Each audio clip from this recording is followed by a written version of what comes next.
Frederick Joseph McEvoy, the 12th of February 1907 to 7 November 1951, was an Australian, British multidiscipline sportsman and socialite. He had most sporting success as a bobsledder in the late 1930s, winning several medals including 3 golds at the FIBT World Championships. He married several wealthy heiresses and was a close friend of Errol Flynn. He usually shortened his name to Freddie McEvoy and was nicknamed Suicide Freddie. Sporting achievements: bobsleigh. McEvoy was the British flag bearer at the 1936 Winter Olympics in Garmisch-Partenkirchen, Germany. He was part of the 4-man bobsleigh team alongside James Cardno, Gary Dugdale, and Charles Green, who won the bronze medal in the 4-man event. He also finished 4th in the 2-man event with Cardno.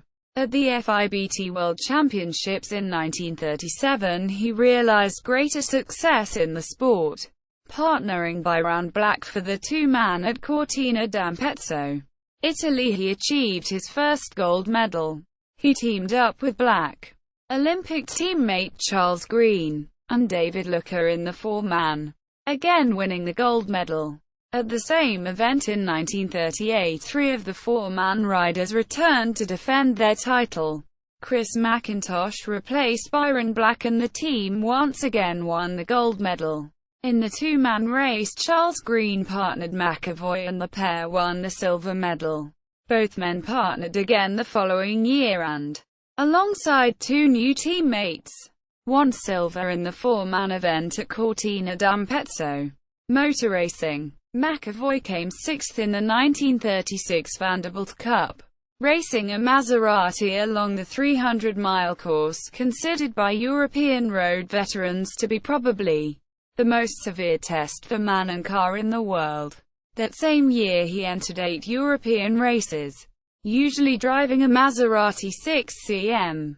With his best result of 4th place at both the 12 Picardy on the 21st of June and the 12 Coppa Acerbo on the 15th of August.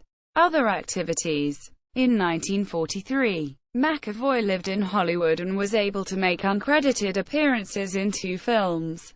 The first was in Thank Your Lucky Stars, a scene starring good friend Errol Flynn in his only musical number. McEvoy's only other appearance was in The Desert Song, directed by Robert Florey. There have been claims that McEvoy was an anti-Semite who covertly worked for the Third Reich. The FBI, who had him under surveillance along with several of his friends and associates, described him as an international pimp who is interested in his own well-being and probably not engaged in activities detrimental to the interests of the country. Quote, throughout 1944, McEvoy was believed to have smuggled guns, valuable jewelry, and alcohol from Mexico City to Beverly Hills. McEvoy is said to have sold the shirt off his back for $2,000 to an Argentine millionaire, launching the fashion of flowered shirts for men. Personal life: McEvoy was born in St Kilda, Victoria, Australia on the 12th of February 1907. The son of New Zealand-born Violet Healy and Melbourne native Frederick Aloysius McEvoy. The family moved to England early in his life. McEvoy was given the nickname of Suicide Freddie because of his love of danger both in life and in sport. He was a rival of fellow racing driver and playboy Porfirio Rubirosa. Marriage and relationships: McEvoy was described by newspapers as an internationally known Australian playboy and a popular, handsome heiress hunter. McEvoy considered himself, along with Rubirosa, the playboy of the Western world, and was rumored to be very well endowed, which may have been part of the allure to his female conquests. McEvoy was married several times, taking his first wife in 1940.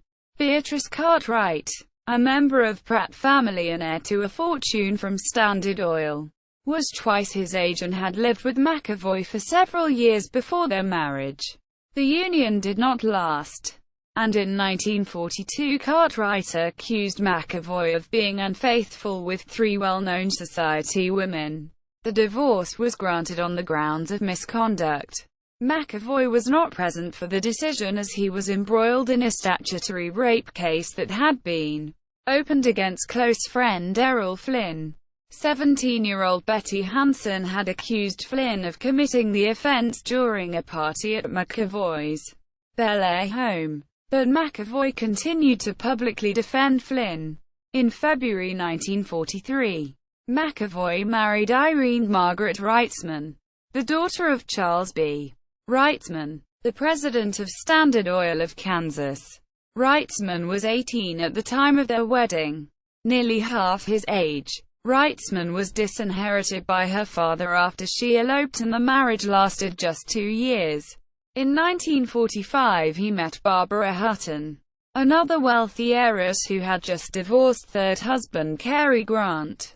Hutton was warned to stay away from McEvoy by friends and relatives, and they assumed that the pair would marry as soon as he legally divorces penniless Irene.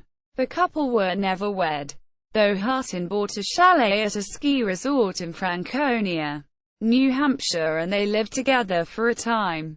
Hutton married again in 1947, and she remained friends with McEvoy, who went on to marry Claude Stephanie Phillitter, a French fashion model. In 1949, Errol Flynn married Patrice Wymore at a ceremony in Monte Carlo in 1950 with McEvoy as his best man, and Phillitter as the matron of honor.